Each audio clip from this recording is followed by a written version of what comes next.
A very good afternoon to all of you. Good afternoon, all. Good afternoon, Jai Hind.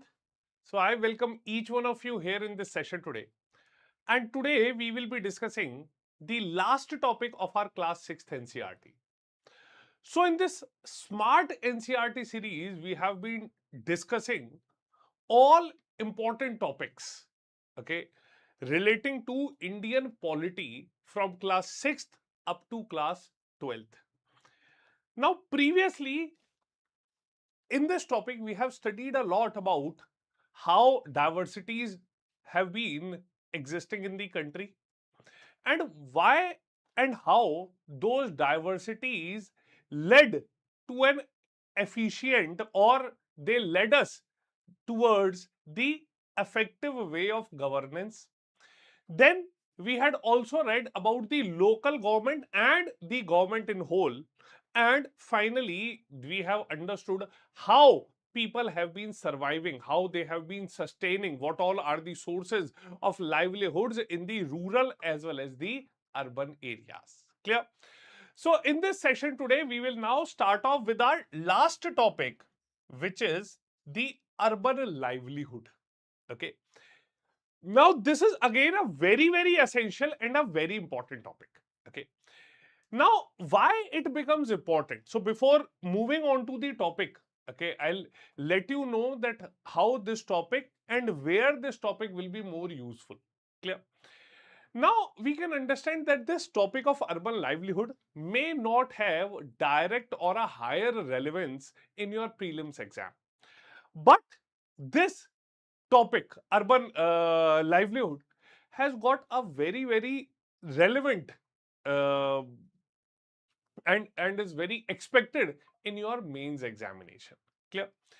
Previously, since in last 10 years, okay, there have been various questions related to the informal sector in the exam. There have been questions around the urban poverty in the exam. Social security questions have been asked, unorganized workers have been asked, and there have been questions around the government interventions for urban poor. Okay. Moreover, these questions have been in the mains exam mainly. Okay. And there have been various questions around the schemes and the government and other government interventions in the prelims exam elsewhere. Okay. Now, in the mains examination, the topic has been asked in the GS1 section also. Okay. Along with it, under GS2 in social justice and governance, and in GS3 around economy and urbanization, this topic has been asked many a times in the examination. So, before deep diving into this topic, you must understand that this topic will form some important, very important questions in your mains examination. How you must have to cater them, that is what we'll be discussing in our session today. Okay, chali. Now, starting off with this topic, urban livelihood. Okay. Now, in the previous session, we had seen that how the livelihoods have been affected in the rural areas. But when we move over to the urban areas, we can understand that India is a rapidly urbanizing nation. And in India, we can anytime see a complete, what we can call a collage of livelihoods in the cities and the towns. Now, this topic will make you understand the diverse ways of how people earn their living in the urban areas. Now, in the urban areas, we can also understand the complete spectrum of the urban work. Okay. Now, in the urban areas, essentially,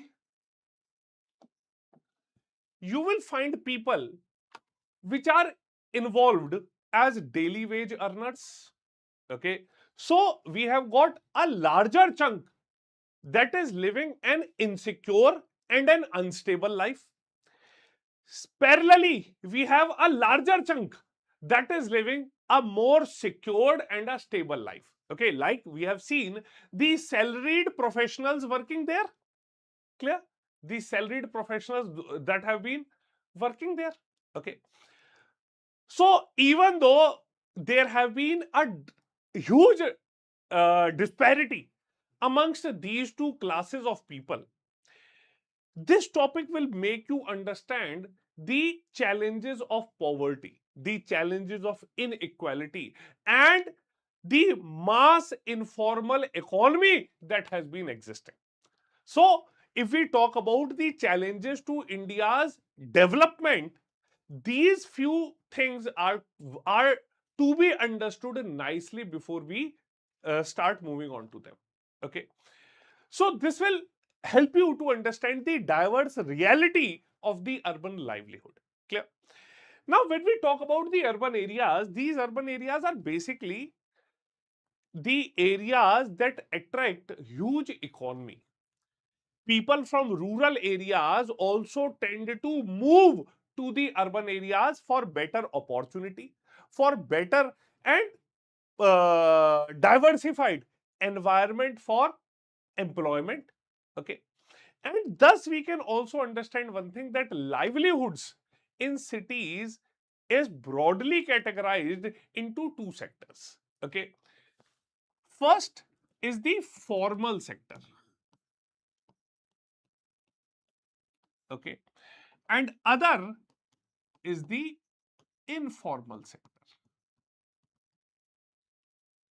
Clear? Formal as well as the informal sector. Now, the formal sector in itself, okay, formal sector, we can call it a more organized sector. Informal is the one which is more of an unorganized sector. Okay. Now, each of this sector has a distinct characteristic. They have their challenges and people have their own set of opportunities in them. Okay. Now, if we talk about the urban economy, okay,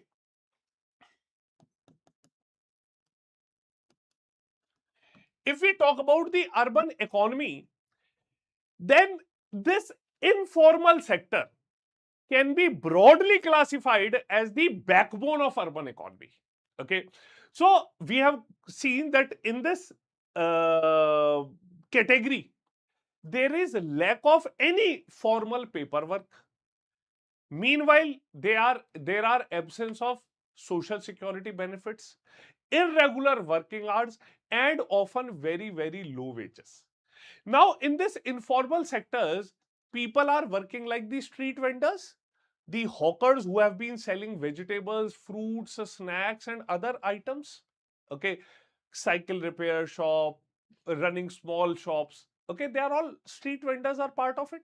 Okay, then after street vendors, we have got the daily wage laborers.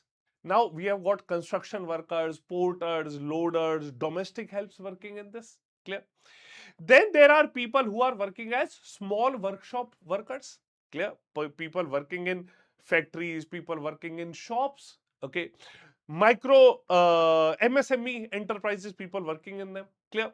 Then there are more people who are engaged in more unorganized or unstable things, like there have been people working as the waste collectors. Okay, people are selling the recyclable waste. Okay, the rag pickers who are working. So these are those set of people who are working in more unhygienic conditions, even though they have been supporting the lives of people in the urban areas, but still they are working without recognition or any sort of protection. Okay, so this informal sector can broadly be classified as the backbone of urban economy. Okay. Secondly, we can also see that this unorganized sector, it contributes significantly. It provides people with the affordable goods and services. Okay, and thus they have been working as the crucial service providers for a larger segment of population. Okay, clear?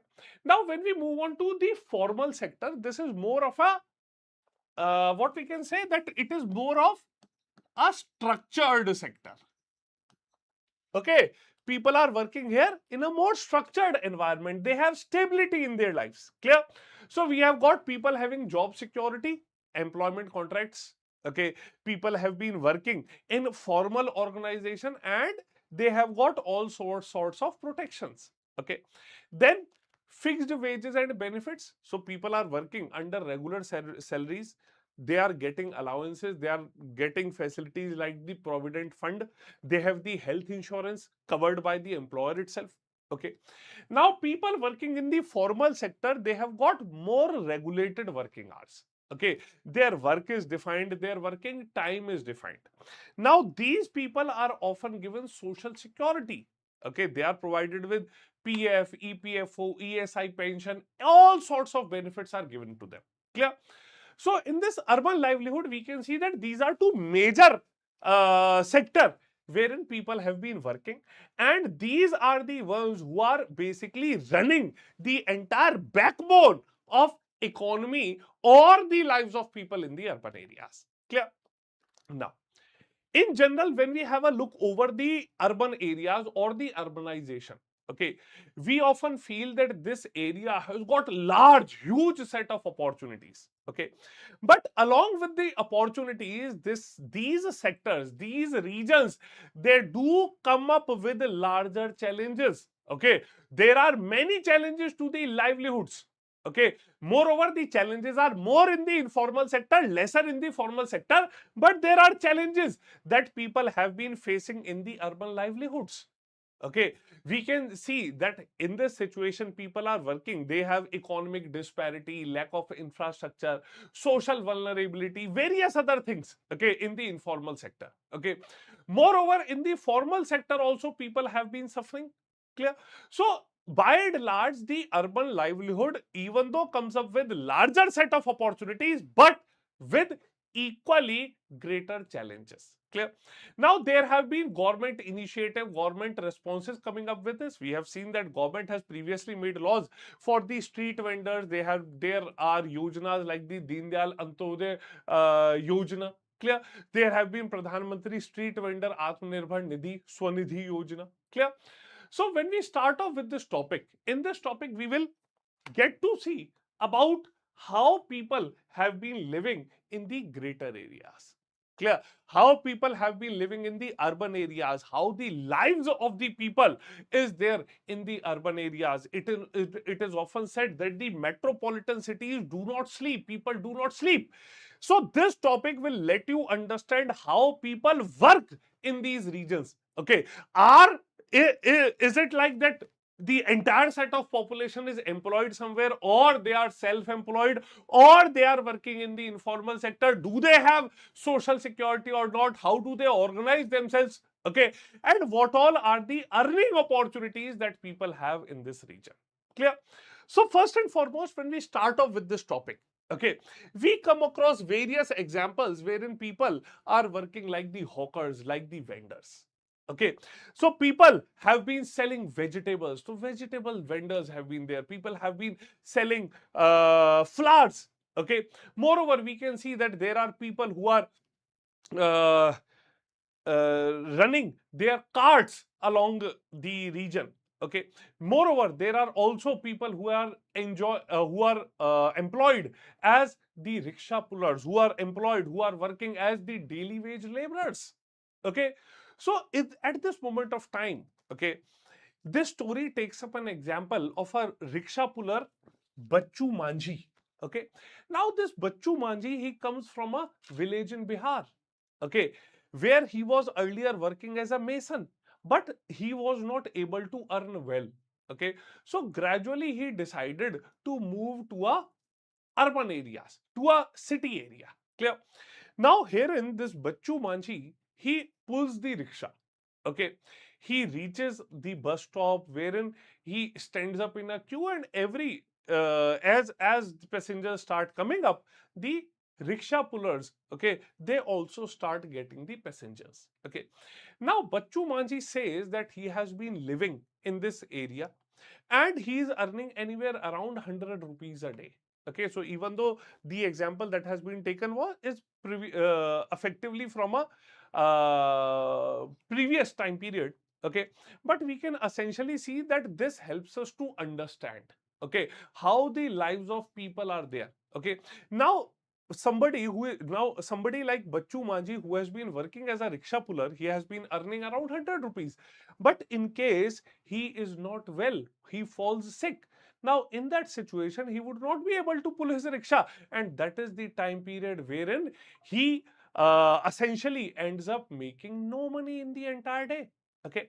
Now, this Bachchu Manji, even though he has been living in this area, he has to spend money over his accommodation, over his daily food, okay, and whatever remains, he sends it to his family, his wife and children who are living in the village. Okay, now they essentially are dependent upon what he sends. Along with this, his wife also gets a seasonal employment in the agricultural fields, as we have seen previously. Okay, now along with this, these people, okay, like the rickshaw pullers or the vendors or the ones who are running smaller carts in this region, they are the ones who are working on their own. They are the ones who are not employed by anyone, and therefore they have to organize their own work. Okay, they have to plan how much to work, how much they have to buy items in case they have been selling something, and how essentially they have to manage their shops. Okay, in this situation, we can also see that there are a few vendors, there are a few hawkers who are working under temporary structures. Okay, you might have seen people who are selling items across the streets.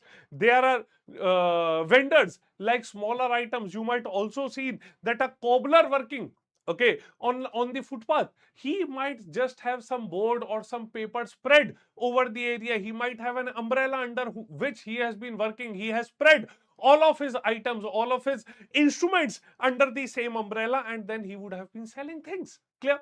Moreover, we also see that vendors who have been working there, okay, they are also managing things. They have been selling snacks, they have been selling foods, okay, and they are preparing all of these items at their houses, at their places, and maybe they have been working under high unhygienic conditions. Clear? So we can see that in a country like India, okay, there are over what, if we have to take a vague number, okay, there may be over a crore street vendors in the country. Okay, and street vending had recently been looked upon as as while they have been working. Okay, more often people view them as obstruction to the traffic. Okay, but recently, with the efforts of various organizations, recently with the acknowledgement of their services, okay, now they are now recognized as under general benefits, and right of people to earn their livelihoods has also been recognized by them. Okay, moreover, in these situations, you would have seen that in various cities hawking zones have been created so that these hawkers are not assaulted due to after creating some obstruction in the traffic. Clear? So hawkers have also been setting up their committees, okay, so that a cumulative or a community decision can be taken up. Clear? Now, in this session, okay, the set of students, okay, while they have been visiting the village, while they have been visiting the city, they come across various things. In the first example, as I have told you, they have come across various vendors, street hawkers, people who have been pulling rickshaw, they have been working under the cart, they have been working under temporary structures. But along with this, when they go to the market, okay, they also witness shops, okay, they also witness greater markets which are crowded. Okay, they have seen people who have got various shops and various items are being sold. Okay, so in this they first and foremost they come across a dentist. Okay, so they are taking up various examples. Clear? Now, when somebody is an educated individual and has been into self-employment like a dentist, okay, so these dentists or these formal structures, these are registered uh, employment. Okay, the people have registered their businesses, registered their work, and then they have been working. Similarly, they also go to a garment shop, okay, wherein they have seen people from one generation to generation they have been working here. Clear? Moreover, it is the people who, even though these people like a dentist or business persons, even though these people may not be formally employed under an organization from where they are getting salaries, but these people are giving employment to many. Okay, there are people who are working under them, and thus these people are also contributing to the to economic upliftment of the others. Clear? Now, similarly, okay, in this case, these children, they do visit a shop, okay, and herein they come to know that there are two business persons, Harpreet and Vandana, who have been working. Okay, now they have been working as previously their fathers had established this shop, and now they have with the time while working here, they have understood the various nuances of business. Okay, they have been buying items from different places across the country, and then they have been selling it to make profits. Okay, now similarly, there are various things, various skills which are required by the people to run their businesses, to run their shops. Okay, now essentially you can see that under a single market itself, under in a single building, you might be seeing people who have established various businesses, various employments in these regions. Okay, moreover, in this case, you can also find that there are people who are employed under seasonal employment in this region. Okay, now whatever all of these works are there, these all organizations have been registered by the municipal corporations or by the local government. Okay, now there are various markets who have been working. Okay, they have a formal structure for themselves, and along with the structure they do provide various facilities to the employees, which is in turn not available to the organizations or to the people working under the informal structure. Okay, now along with this, it also shows that there are lot of people, okay, who have been traveling daily so as to earn their wages. Clear? So this is what we can see, that there are large number of people who have been sitting, who have been traveling, who have been migrating from places to places, okay, to earn their livelihoods. Okay, moreover, in an urban livelihood setup, the organization is so closely knit that formal informal structures, okay, or these organizations or different form of structures, they have been working together. Okay, and then they have been providing with the economic support required to the area. Clear? So we can see that this is how the people have been working. You might have also seen in your cities or in your towns that there are various places like the labor chalks, okay, wherein people can go in the morning and they can search for a labor. The labor would be able to do anything for them. The labor would be working to load materials into their trucks or any day-to-day tasks which are required. Okay, they might be employed as a construction worker, they might be employed as a mason, they might be required to unload some articles. So this is how the unorganized sector has been working. Okay, now there have been organizations in a greater form that have been working for larger businesses, okay, established in India or abroad. The laborers have been employed there also, but at this situation we can also see that not all laborers or all the employees are employed as full-time employees or full-time laborers. They are working as a daily wage earners. Clear? So the daily wage workers or the majority of laborers who have been working on the casual basis, okay, they are supposedly required to come as and when the employer needs them. Okay, they are employed when the employer gets the orders or the work. Okay, and that is for a specific period of time. Okay, at other times they would have to find for different other jobs, different other works. Okay, and then finally they also had to suffer due to non employment or no non availability of work. Okay, these daily wage earners, daily wage laborers who have been working, okay, they often have to work for long hours, long shifts, okay, without getting the due wages or without getting very high wages. Okay, on the contrary, there are people who have been working in the offices or the structured organizations. Clear? So the people who have been working in the structured organizations, they have got better set of responsibilities. They are the ones who are getting regular salaries. They are the permanent workers with the organizations. Even though the organization may have work or not, still they are being paid. Okay, in this situation of time, we can see that people have been working for whatever duration, they are given the due remuneration also. Clear?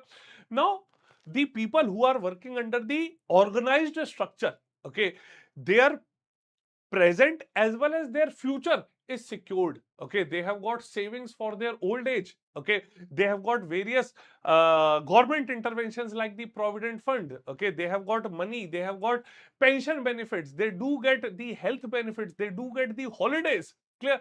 So we can entirely see that if you travel through a city or a town, you will find n number of people working in n forms of different organizations. Okay, but one thing has to be understood clearly, that in a urban livelihood there are opportunities are very high. Okay, but not all people have got same form of livelihood, not all people have got a high sustaining means of livelihood, and not all people have got social security against the work they have been undertaking. Clear? So this is what we can see that urban livelihoods depends upon. Okay, this is how we can see that urban livelihood works.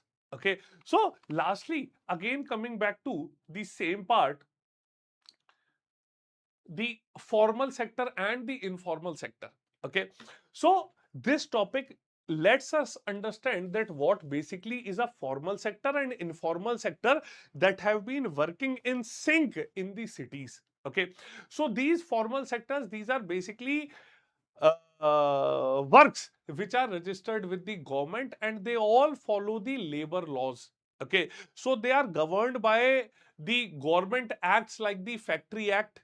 Okay, they are governed under the Minimum Wages Act. They are registered as per the EPFO Act, ESI Act. Okay, and herein the employment contracts, okay, are high. People have to work under several forms of notice period, and the best part is that this is not seasonal. Okay, moreover, these organizations, they do provide security against the arbitrary dismissal. These people are getting fixed salaries, and these salaries are often way above the minimum wages. They get regular increments. They have got access to PF, gratuities, ESI pension, paid leaves, health benefits. Okay, so these organizations are generally better. They have got defined hours, they have safer environment, and grievance redressal is again very, very high. Clear? But while somebody is working at an in the formal sector, it often requires formal education. It requires industry specific skills. It requires certifications. Clear? So this is how formal sector works. Clear? So good afternoon, Kumar Vishalji. Good afternoon. Okay. Now, in comparison, when we have to discuss things around the informal sector, these are basically unregistered, these are unregulated. Okay. They are often family based, they are self employed. Okay. And these are largely outside the purview of any government regulation, labor laws. Okay, the job security here is very low. They workers, they work as temporary workers, daily wages, no contracts, and can be anytime dismissed. Now these organizations, they pay irregularly, they pay below the minimum wages. Okay, and this is very much susceptible to the market fluctuations. Clear? So there are no benefits, there are no security. Okay, often there are long hours, hazardous environment, and no official grievance mechanism that is there in these informal sectors. Clear? So by and large, this topic of urban livelihoods lets us understand that how people work in an urban setup, in an urban environment, and what essentially is being done so as to resolve all of these issues. Clear? Okay, so this is basically, okay, so in this topic it is more of the discussions around how things have been in the urban, in the city areas. Clear? Okay, so before ending off with this session, let me also remind you that we are offering the biggest price drop.